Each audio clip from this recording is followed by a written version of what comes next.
E o vice-presidente Geraldo Alckmin se manifestou sobre a atuação do crime organizado, disse que o estado de São Paulo é um exemplo de combate às facções. Vamos conversar aqui com o Misael Mainetti, que vai trazer os detalhes para a gente agora, mencionando o estado que ele governou por muito tempo, próximo de uma eleição da qual ele deve participar também, né, Misael? Ele foi ali já certeiro em citar exemplos do estado de São Paulo e ele comandou o Palácio dos Bandeirantes já. Muito boa tarde aí para você, Evandro, para todo mundo que acompanha o 3 em 1. Tema atual, tema do ano que vem, segurança pública. E aí temos esse gancho do que aconteceu no Rio de Janeiro. Em um evento que aconteceu hoje no interior de São Paulo, havia lá Geraldo Alckmin, também havia Guilherme Derrite, secretário de Segurança Pública do estado de São Paulo. Questionado sobre temas de segurança, Geraldo Alckmin utilizou os números positivos, então, do Palácio dos Bandeirantes quando ele estava à frente do cargo.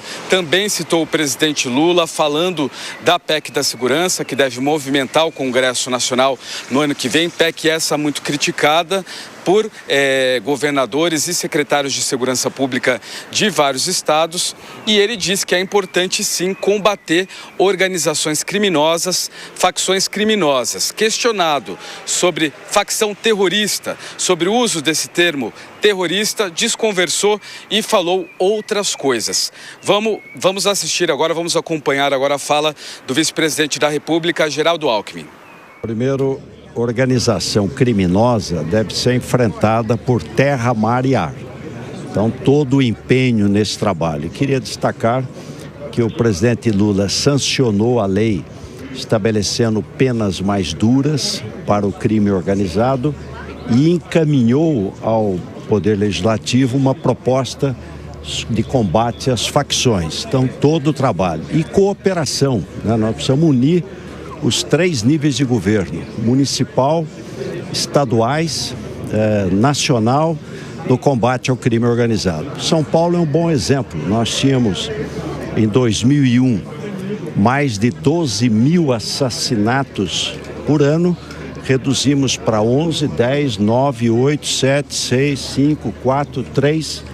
Quando saí do governo era 2.900, hoje é 2.500. Então é possível sim você ter um trabalho eficaz, com inteligência, com tecnologia, com policiamento ostensivo, repressivo, preventivo, com investigação e com sistema penitenciário, com regime disciplinar diferenciado.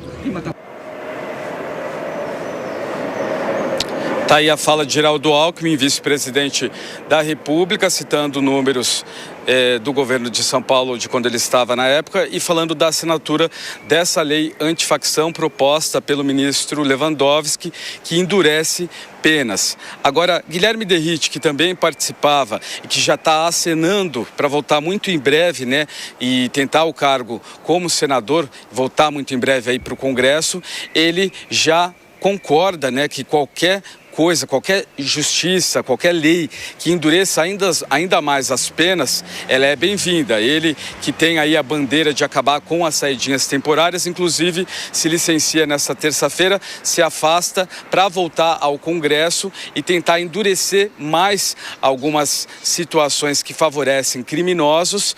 E aí ele vai justamente para Brasília nesta terça para fazer isso usando esse termo terrorismo. Termo esse que Geraldo Alckmin desconversou. A gente também tem a fala de Guilherme Derrite em relação a esse projeto antifacção que foi entregue pelo ministro Lewandowski. Acompanhe.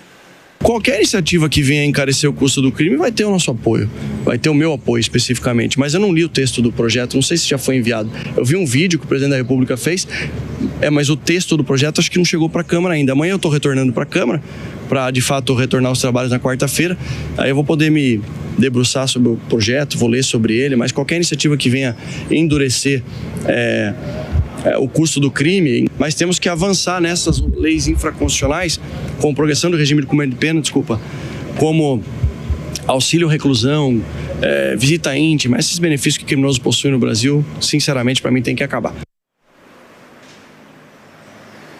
Está aí a fala de Guilherme Derrite, ele que é deputado federal licenciado agora pelo Progressistas e já tenta o Senado muito provavelmente no limite aí do ano que vem até o final de março. Então a gente vê dois políticos fazem acenos, políticos para a próxima eleição, que está aí, eleições do ano que vem, 2026. O que eles têm em comum são querer penas mais rígidas para criminosos. Agora, em questão da lei de organizações criminosas, que mudou ali justamente nesse projeto entregue pelo ministro Lewandowski, Geraldo Alckmin desconversa quando fala em facção criminosa e Guilherme Derrite, acompanhando algumas coletivas de imprensa dele, quando fala em facção terrorista, Alckmin desconversa, Derrite ele diz que tanto faz, mas ele está usando esse argumento amanhã, terça-feira, justamente para tentar fazer um aceno aí em relação a deixar as penas mais rígidas. A gente vai continuar acompanhando este tema número 1,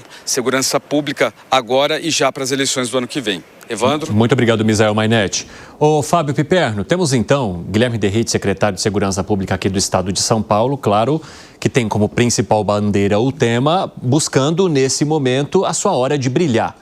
Além, claro, de outras situações nas quais ele já se envolveu relacionadas à segurança pública. Num estado que foi já governado por Geraldo Alckmin e que diz que serve como exemplo. E aí eu quero saber de você se servir como exemplo tem só uma camada única ou não, porque ao falar sobre a redução de homicídios, etc., ok, você tem um número que foi descendo, assim, a partir de ações feitas aqui no estado e que continua caindo também na gestão de Tarcísio de Freitas. Mas em relação à facção criminosa PCC, dá para dizer que foi um sucesso? Porque a facção não deixou de existir, pelo contrário, ela cresceu. Então, com todo respeito aos dois, especialmente ao vice-presidente Geraldo Alckmin, que é uma figura que eu respeito demais e que se alongou mais sobre esse tema, eu diria o seguinte, é aquilo que eu falei há pouco. Do ponto de vista estatístico, dá a impressão que caminhamos para nos tornarmos uma Suíça em matéria de segurança pública.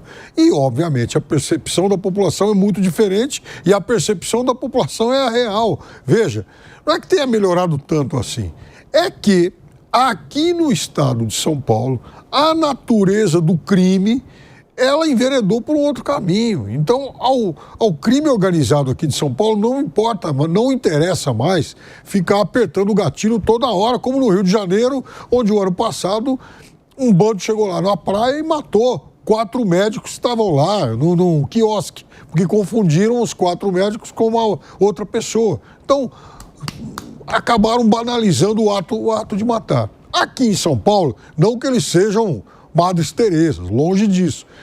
É que o crime descobriu outras formas de ganhar dinheiro. Então ele vai ganhar dinheiro na Faria Lima, ele vai ganhar dinheiro com postos de combustíveis, ele vai ganhar dinheiro, por exemplo, com contrabando, com mistura de bebidas.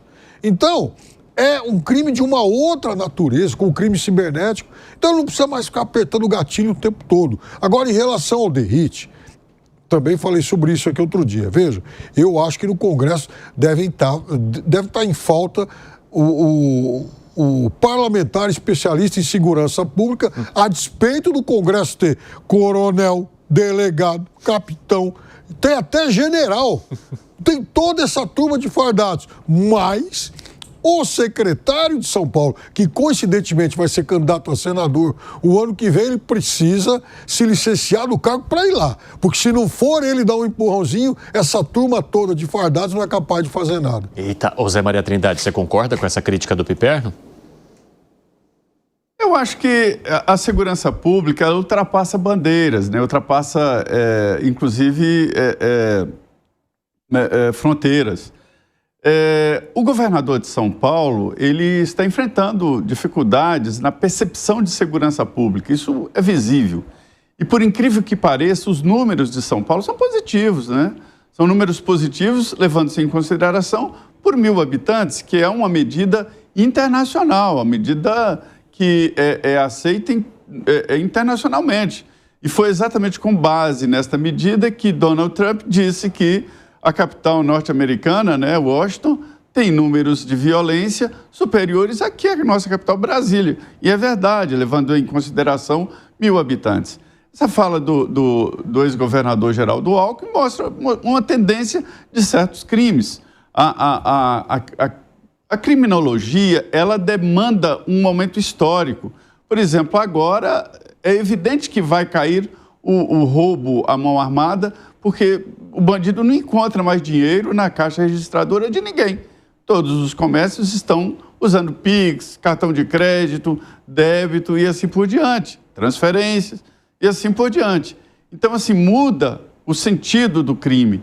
Então, é muito difícil de falar, por exemplo, como o Geraldo Alckmin, falando em uma queda constante, chegando atualmente em São Paulo, e sobre uma tendência, porque é preciso criar novos métodos de se avaliar o crime, que tipo de crime se pratica hoje. O crime que está rendendo muito e que tem praticamente zero de punição é o golpe através do telefone. Ninguém sabe quem é que deu golpe de milhões, captando dinheiro de cada um, vendas que não chegam. Tudo é crime cibernético, é o crime atual. Acho que tem que recomeçar a avaliar isso. Essa defesa da criminologia, a defesa da não violência, isso agora entrou na pauta do debate político em todos os setores.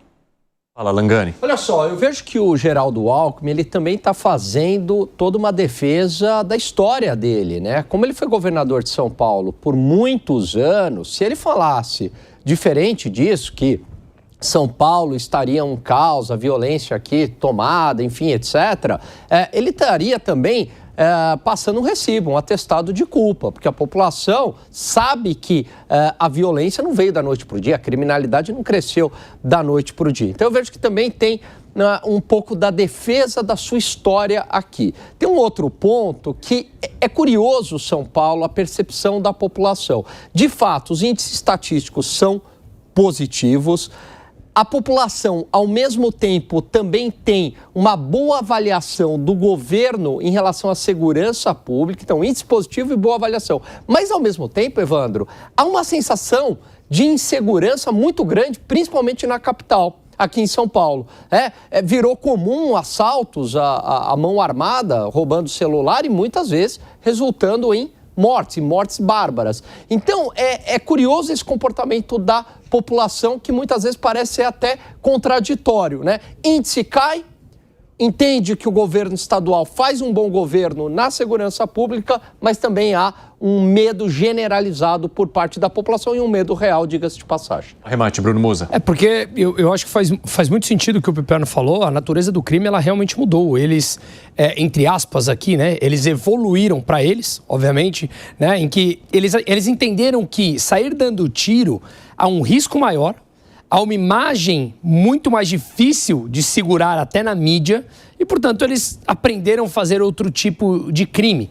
Ao passo que, da mesma forma, o crime no Brasil, para aqueles que são imorais ou antiéticos, como você muito bem falou, Alan, o roubo de celular, que fomos vítimas todos aqui recentemente, ele compensa no Brasil para aquele que é criminoso, porque ele percebe que o risco dele ficar preso por aquele ato é irrisório.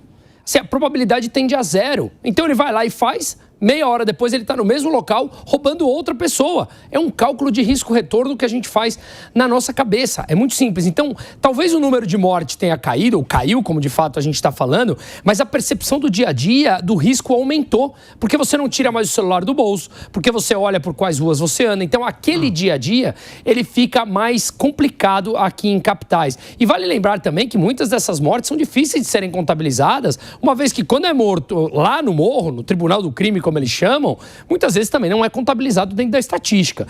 E só para mencionar um pouco aqui da fala do Geraldo Alckmin, que ele puxa ali pro governo do começo dos anos 2000, eu estava vendo esses dias uma entrevista dele, salvo engano, foi para a Roda Viva, em que perguntaram para ele o seguinte: você atribui o crime organizado ligado ao PT?